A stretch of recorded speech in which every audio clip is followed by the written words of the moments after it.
So, let's say, for example, right, you're making a Let's Play of Pokemon Stadium, and you accidentally forget to record the game audio while you're recording an episode going over something that actually saves the game's progress, which, trust me, very few things actually do in a meaningful way. But you want to be able to show what it looks like before you've made a save.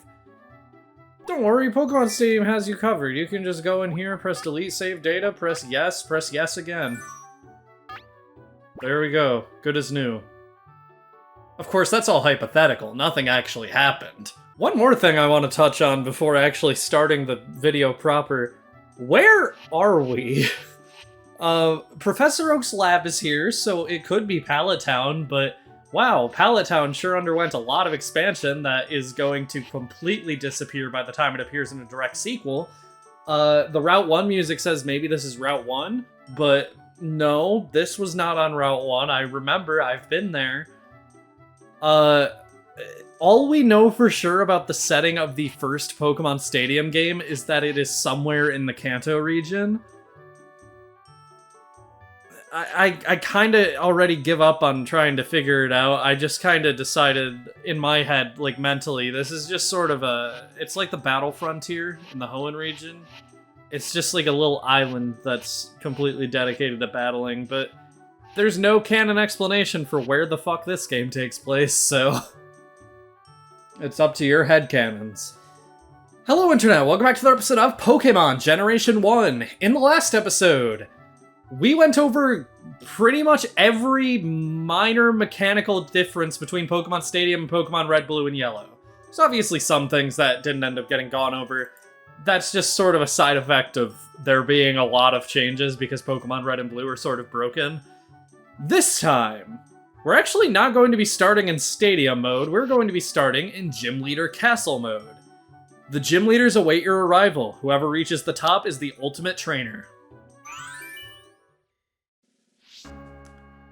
To start off with, let's go over the rules of this facility. Open to all Pokemon, which means if you are playing with a transfer pack and a Pokemon game inserted into said transfer pack, you can register Mewtwo and just sweep this entire facility. Enter with 6, choose 3 out of 6. This means you have 6 Pokemon on a team and you choose 3 for every battle. There are no level restrictions, however, the gym leaders and their underlings will use level 50 Pokemon. If you use any Pokemon over level 50, their Pokemon will be of the same level as your highest. So, say you're going in with a Mewtwo at level 100 and everything else at around level 56, all of their Pokemon will be level 100, Mewtwo's gonna have to sweep. Which, to be fair, not a huge deal. Mewtwo can easily knock out almost every single Pokemon in the game, but I don't know, you're going against 3 Pokemon every round, so maybe don't count on Mewtwo to win everything for you.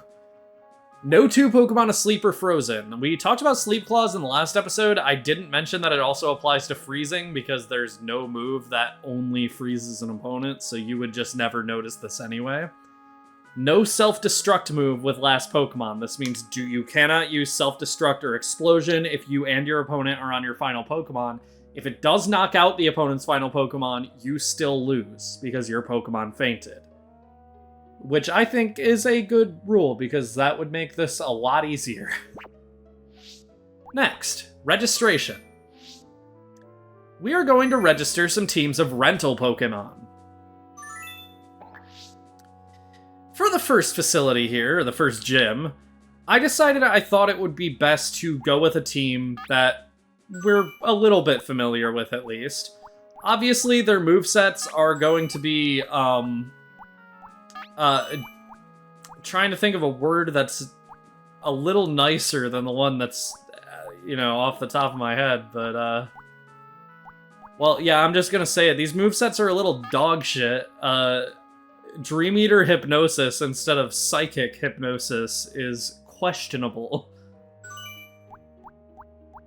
But I did want to give us a chance to just use Pokemon we're familiar with for the first gym, and as we move into the second gym, we'll start using some different Pokemon.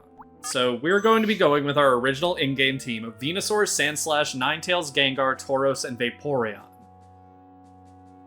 If you want an easier time here, I would recommend taking maybe 2 grass types, 2 water types, an electric type, and a water type.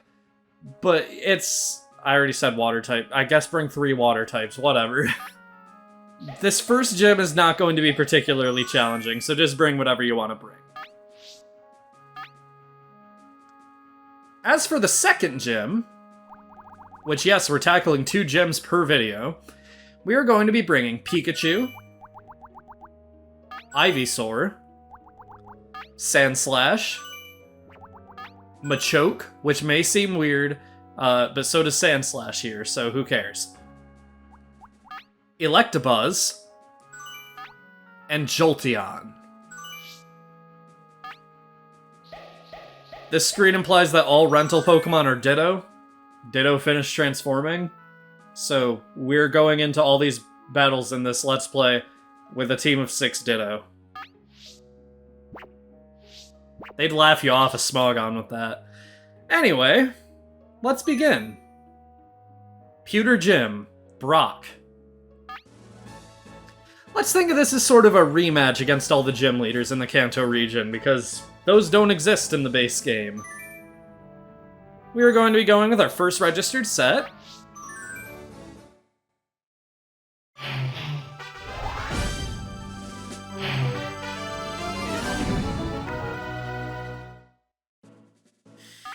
Alright, for this first trainer... So my notes say Gengar can just sweep with, Hypnosis Dream Eater, which... Yeah, that's true, but that's annoying. Why would you not just go with... Wait, no, I'm reading ahead. Never mind. Okay, I'm sorry, my notes for this game are just as unorganized as usual. We're going to be going with Sandslash, Tauros Ninetales, I don't know. We bring you this battle live from Gym Leader Castle. How will our intrepid challenger fare against the best of the best? If the best of the best is this green Kakuna, I think your intrepid challenger is going to be fine. As you can see, this Kakuna is very off-color. That is because nicknames actually influence what color your Pokemon will appear as. Not every nickname, but certain nicknames do have different colorations associated with them, such as, obviously, Kakuni for Kakuna, making it, this gross, like, neon green color.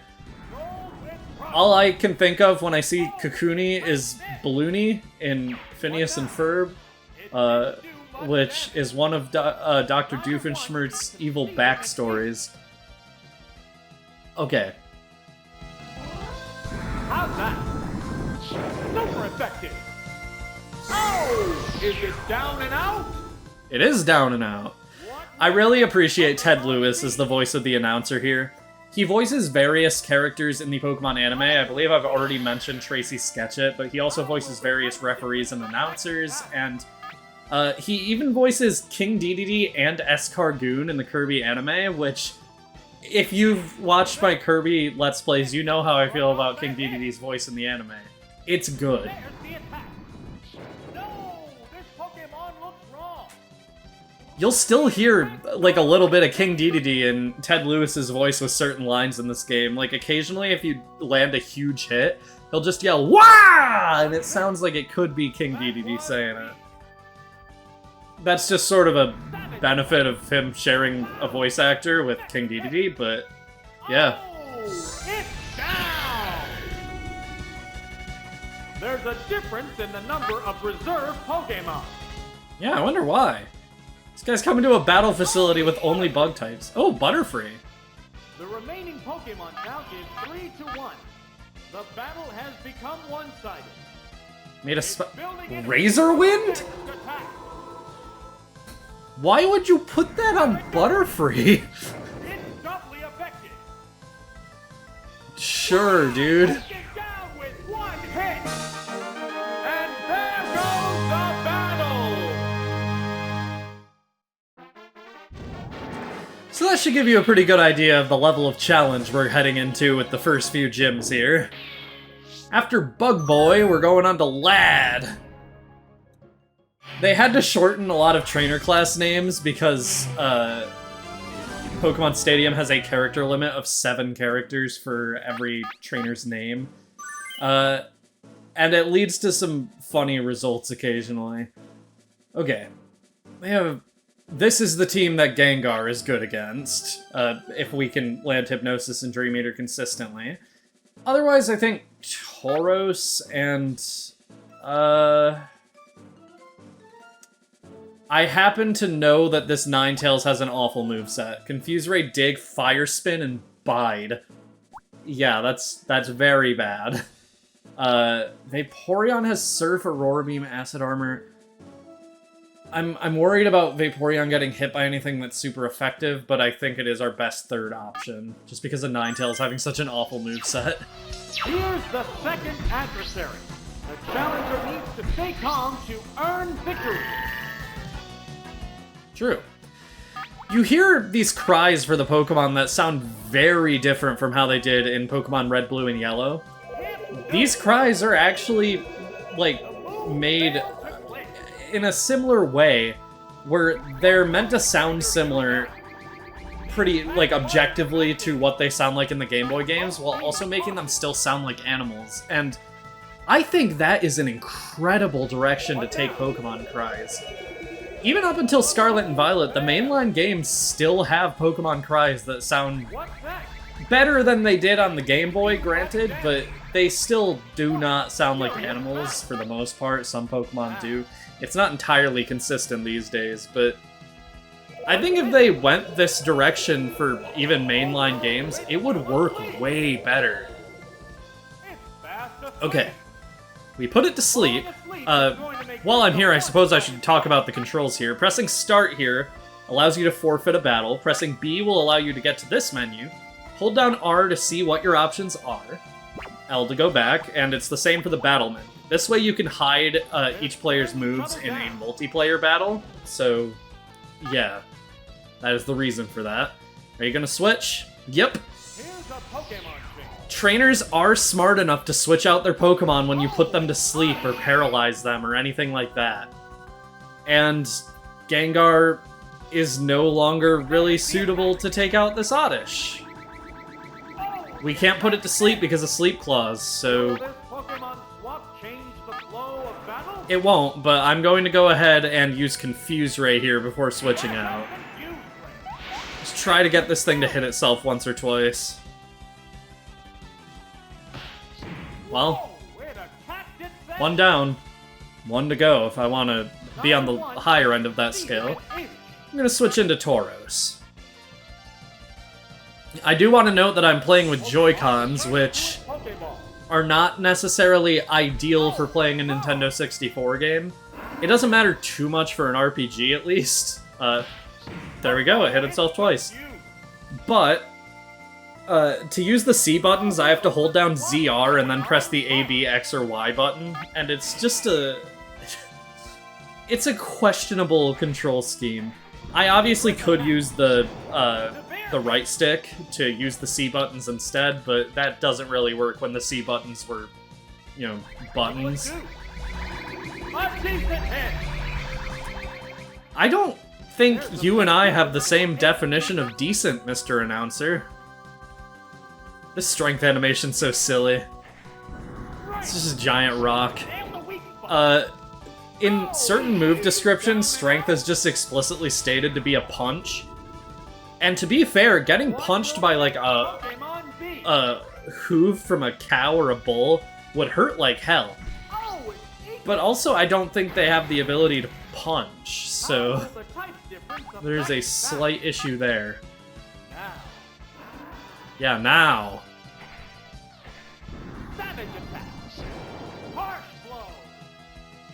True, but not a one-shot. What now? So, when this trainer sent out Ekans, the announcer said Ekans wrong. Oh, it's Egan! He pronounces Ekans Ekans, and he also pronounces Tauros wrong, and I forgot how exactly.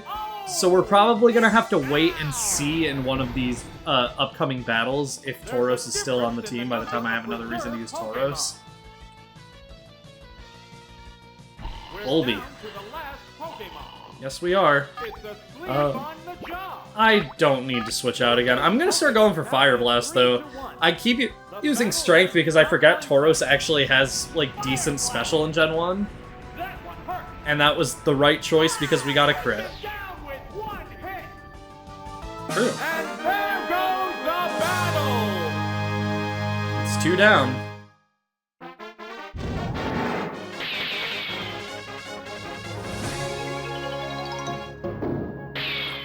Lad is dead. Moving on. Junior Male. What a team he has. So right off the bat, Vaporeon is the correct choice. Because Aurora Beam is super effective on literally all of their Pokemon, and Surf is even more effective on 4 of them. Otherwise, I think Gengar's Thunderbolt will be good against Pidgey and Farfetch'd, and maybe I'll get an opportunity to show why Tauros is so silly. It's the gym's third opponent. The gym leader is waiting right after this. Leading with Farfetch'd, interesting. I don't have movesets written down for every Pokemon. They are available if you go looking for them. I will say I sourced a good chunk of my notes for this playthrough and my test playthrough on Bulbapedia's pre-existing walkthrough of Pokemon Stadium. Just because they have guides for using rental Pokemon specifically, and yeah, Bulbapedia's guides are pretty good. They cover a lot of the game, even if they don't cover like 100% of everything. Which Stadium's guide kinda does. I don't know, Bulbapedia has good guides if you're looking for one. A lot of this Let's Play is probably just going to be putting Bulbapedia's walkthroughs into practice. Dougster. No, it's Dougster. Get it right, sir. Okay. This thing could have Dig, so it could avoid Surf. In which case, Acid Armor would be correct, but I'm gonna go for Surf anyway. Hyper Beam. Okay. Sure, that did not do very much. What is this Vaporeon's defense stat? Right, that's Surf! I know Vaporeon has, like, decent, well, not even decent, good HP, but that was not very much for a Hyper Beam from a Pokemon as strong as Dugtrio. What's last? Pidgey. The way he said Pidgey felt very rushed. Oh, it's Pidgey! Alright. We're going back into Ice Beam. I think Pidgey might have worse special than Farfetch'd, which, you know, saying something, considering Farfetch'd special is not very good, but this might just knock out. Nope, but we did drop its attack stat, so it's even worse now.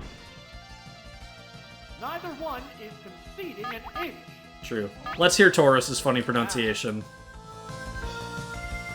Here's a Pokemon trick.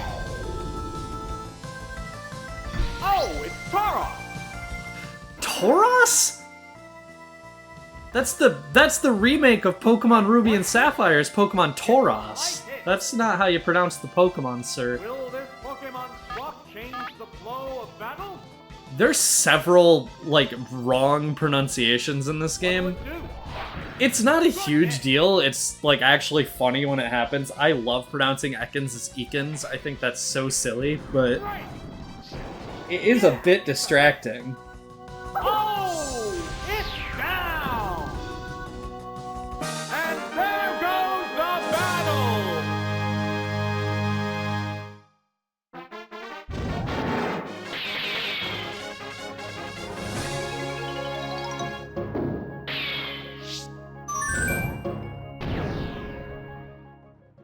Last but not least, Brock.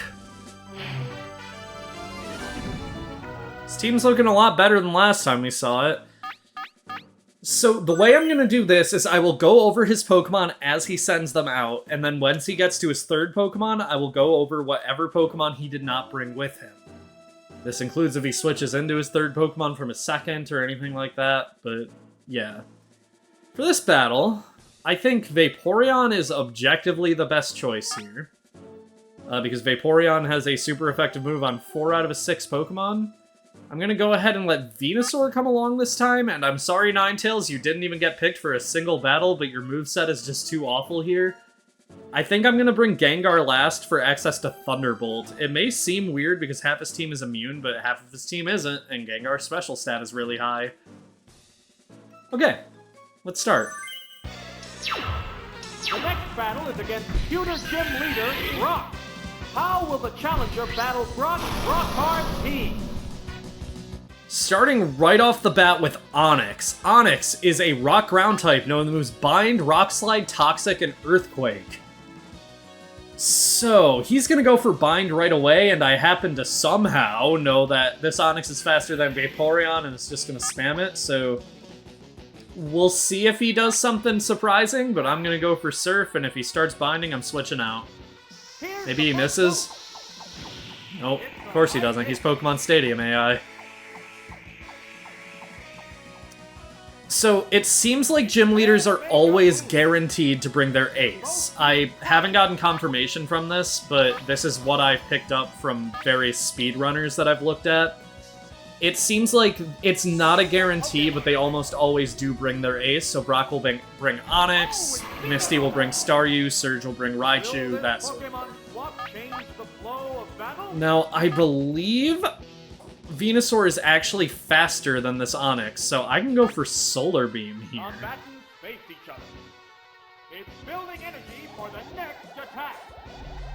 Now, as long as it doesn't use Bind, yeah, Venusaur should easily survive an Earthquake. Not quite as easily if it's a critical hit, I didn't account for that, that's true. But we should just knock out this turn since we're faster. Or he can switch into Vulpix, absolutely, obviously. Okay, well, I can't say that was unexpected. Solar Beam will at least do a little more damage, though. Vulpix is a fire type, known to use Fire Spin, Flamethrower, Quick Attack, and Swift. In Pokemon Stadium, you're gonna want to be much more conscious of when it is a good idea to switch out. You lose a lot more progress losing to the first gym leader in this game than you would in Pokemon Red and Blue, just because you have to restart the gym and you don't have the ability to get continues yet. So, yeah. Just be aware that pivoting is an option and more than just Nuzlocke. Alright, Fire Spin. Oh my god. I forgot. Literally, the same thing happened on my failed recording that totally didn't happen. Where I forgot both of these Pokemon have partial trapping options, and then I switch into Vaporeon and it's slower again. I'm switching into Gengar right away. I don't know if it's going to keep going for Fire Spin, so it might be able to still attack this turn, but it is not worth the annoyance of trying to wait for Fire Spin to be finished. Okay. I'm just going to go for Thunderbolt. I'm going for raw damage, and if it goes for Fire Spin after that, cool, I guess. I'll switch out again. Or we can get a crit and knock it out. Cool. What will the next Pokemon be? Probably Onix. Ammonite. Weird choice. Okay, Ammonite is a rock water type known to moves Horn Attack, Ice Beam, Surf, and Spike Cannon. His other Pokemon are Kabuto, rock water type known to moves Slash, Blizzard, Hydro Pump, and Absorb, Cubone, ground type known to moves Body Slam, Submission, Bone Club, and Fissure, and Graveler, rock ground type known to moves Rock Slide, Seismic Toss, Dig, and Self-Destruct. I think I just go for Thunderbolt here, and it should probably knock out. What's that? Whoa! Looks like a bad Pokemon choice. Okay, it didn't knock out, but Surf will not knock out Gengar, so... I'm not gonna lie, Brock, I'm questioning that move. That was a weird one. Onix could have at least actually damaged Gengar here before, like, you know, enough to do significant damage with Earthquake instead of Ammonite Surf. Alright. The difference in the number of reserve Pokémon. This battle's going well.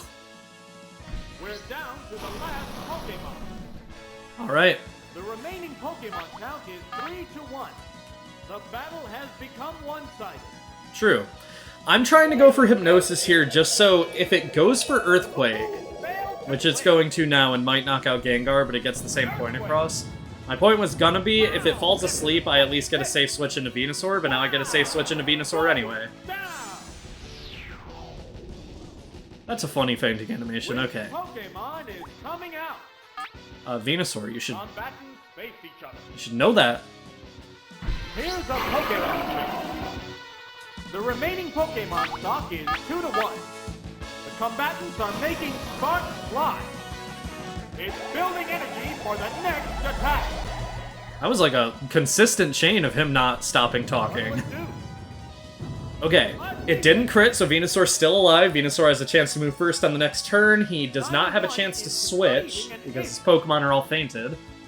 This should be the final move of the battle.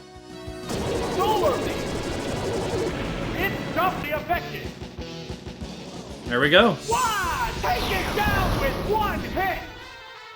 That's it. Stay clear.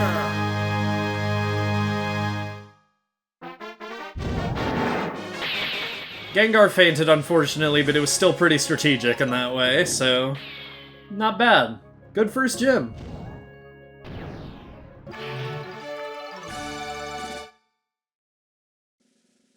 Receive the key from Brock and open Misty's tower.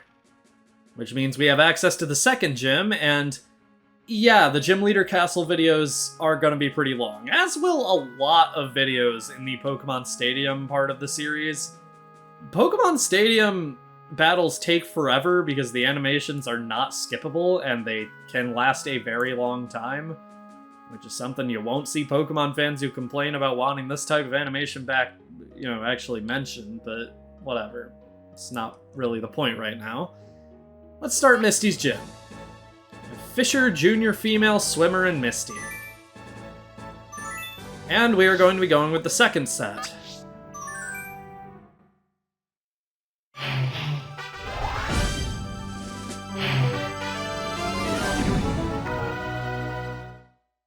So this guy's team sucks. Electabuzz and Pikachu should easily be able to overwhelm it, and I'm gonna bring Jolteon just in case. Here's the first opponent of this gym series. A decisive victory is expected. A decisive victory is expected sounds like he's dissing the fisherman. Like, yeah, we do not expect this guy to move on to the next round. Also, looks like a bad Pokemon choice, and his Tentacool is named Coolish.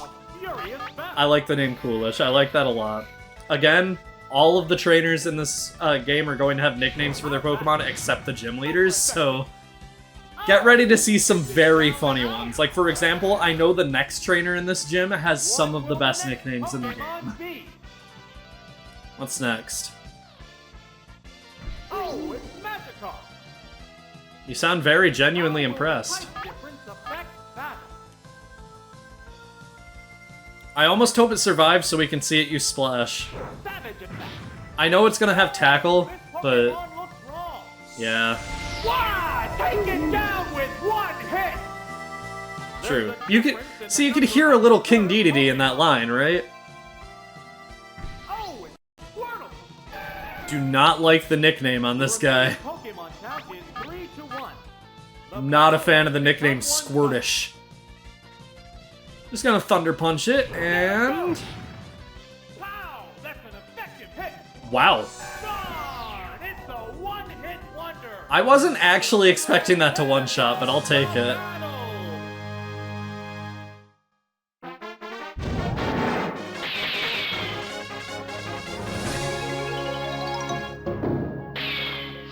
Alright, let's continue on.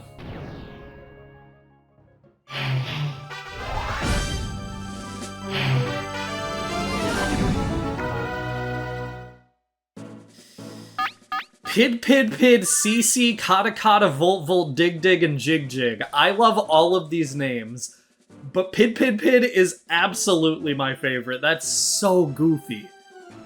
She has a much more balanced team than we've seen up to this point, so I'm gonna go ahead and use Pikachu, which should be able to deal with Pidgey, Seadra, and maybe Jigglypuff. Sandslash should probably be able to deal with Voltorb using Dig. And Kadabra would be the real issue. Does Jolteon have... Yeah, Jolteon has Pin Missile, so I'm bringing Jolteon too. How will the gym's second opponent conduct battle? We'll need a strong effort to win. Alright, let's go right away for... Oh, I'm trying to remember Seadra's speed stat. It's probably faster than Pikachu.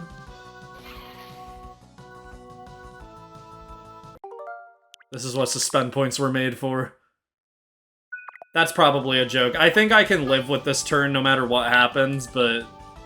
Okay, yeah, Pikachu's faster. So, that is one reason that I would recommend using suspend points in Pokemon Stadium, though. There's gonna be moments like that in a lot of battles, so... Yeah, I'm not gonna be like a saint about not using restore points. I think restore points are an important, like, part of playing this game on the Switch. And we got a crit anyway. I don't know. I'm not gonna be a saint about not using restore points, but if I can go without them, I'm gonna try to. Oh, it's Kadabra! I was sort of hoping you did not bring Kadabra, I'm gonna be completely honest. I'm once again gonna paralyze it, this time for the chance that it won't be able to hit. It's faster anyway, actually, so this is probably a good idea. And a hit with Kinesis, my favorite move in the game. What now? The move Oh great, we missed already. What a furious That bodes well. I'll go for one more Thunder Wave. If it doesn't hit, I'm just going to switch out into Jolteon without paralyzing it, because I know for a fact Jolteon's faster. I'm just sort of trying to get the chance that it won't move on the turn Jolteon comes in. What's this? Yep, that was not meant to be. We are switching in Jolteon. Jolteon is going to be an important Pokemon on a lot of teams throughout this Let's Play, just because Pin Missile on a Pokemon that actually has, like, a passable attack stat is pretty much the best you can hope for in a Bug-type move. Okay, that didn't do too much. I don't know why I was so worried about Kadabra actually hitting Jolteon. Let's go Pin Missile.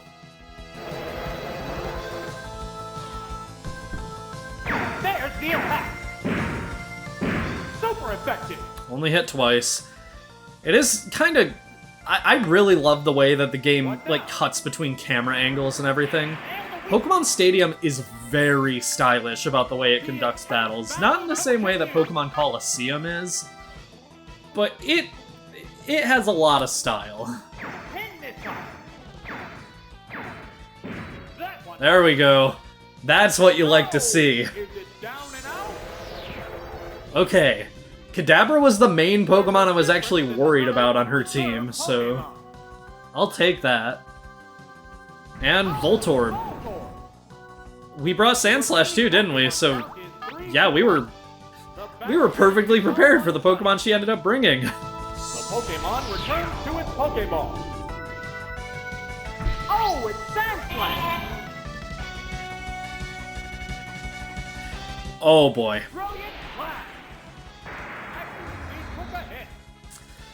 This Voltorb is gonna be annoying, isn't it? Okay, let's go for Dig.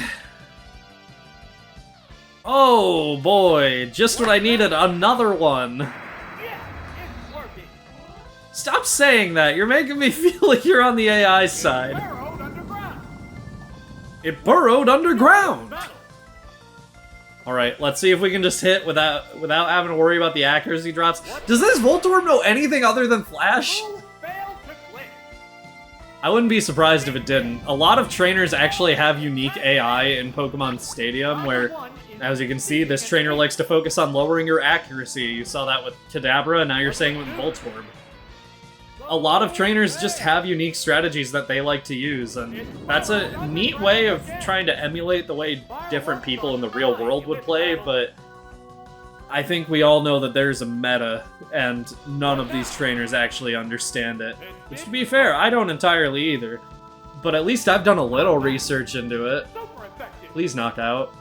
Thank you. Wow! Take it down with one hit!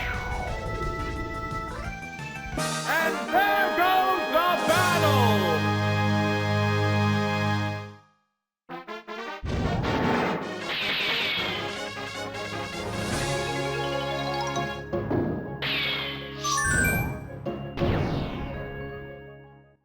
Swimmer!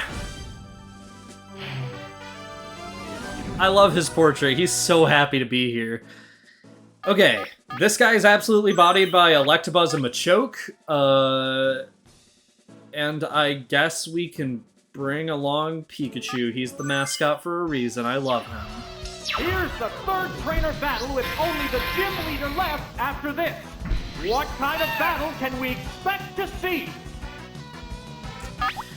Okay, Meowth was not what I was expecting. This guy brought his little cat along for the battle, and I think that's adorable. I could have switched into Machoke here, but Electabuzz can handle this. I think Electabuzz can easily sweep this guy, especially when Meowth misses its only chance to attack. Meowth missed his chance to blow.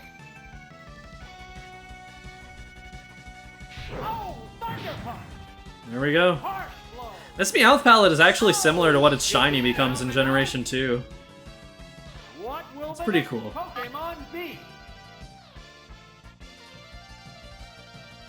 Nightmare. I actually love that nickname. I love Nightmare. That's an awesome nickname. Let's see. Will Thunder Punch knock out? Okay. Well, if Thunderbolt couldn't take out Brock's, then I had no reason to believe that Thunder Punch would take out this random trainers, but I was hoping. What? I accidentally pressed Thunder Wave. That's fine. It's not the end of the world. Maybe it just won't move this turn now. It may not attack. Never punished. You love to see it. Okay. Now we Thunder Punch it while it's already down. It's beating a dead horse. Except instead of a horse, it's a, like, ancient shellfish. There's a difference in the number of reserve Pokémon. Oh, Polymer. That word sounds science-y, and I think I recognize it. I think it is science-y, but I'm not gonna start saying stuff because I'm just gonna sound stupid because I have not taken a science class since school. There we go. Good crit there, by the way, Electabuzz.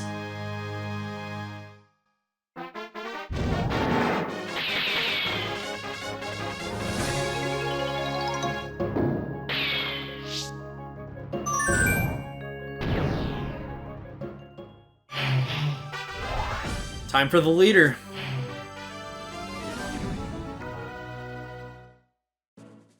Her team is significantly less diverse than Brock's. My notes actually have absolutely nothing written about what Pokemon to bring into this fight, but since I think it's a pretty safe assumption that she's going to bring Starmie and Blastoise, I'm going to lead Jolteon. I think I will bring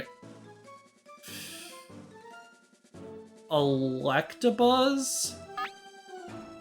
And I'm just bringing the 3 electric types. Pikachu can come along too. Ivysaur doesn't need to be here.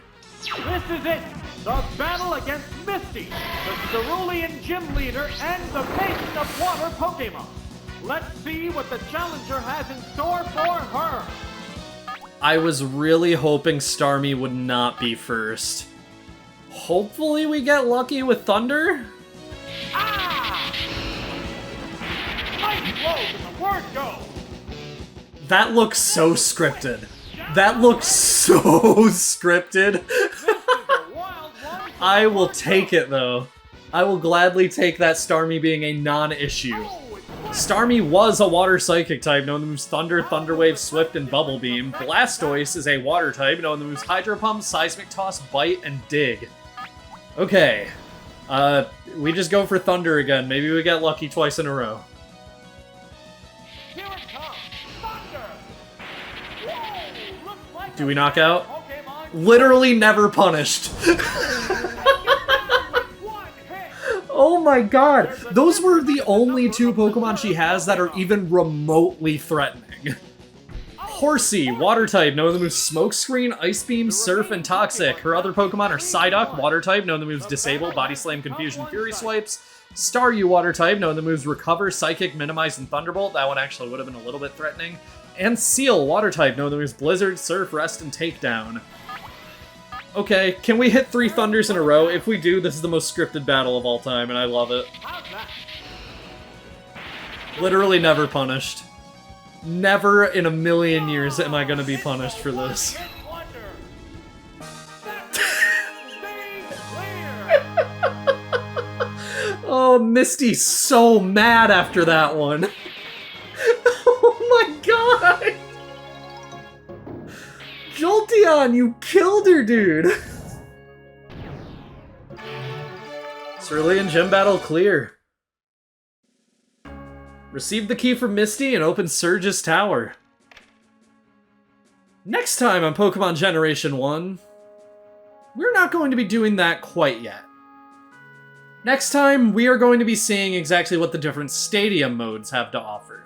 I figure the Gym Leader Castle can just sort of be a nice in-between thing after doing all the different cups in the stadium mode, because there's a lot of them, and some of those modes are going to be like, I need to record 32 battles in a single sitting, so, you know, this will be a nice refresher just doing 8 battles in these videos. But don't worry, the next video isn't going to be super long, it's one of the shorter cups, so next time on Pokemon Generation 1, we'll be taking on the Pika Cup, which is as adorable as it sounds. See you guys then.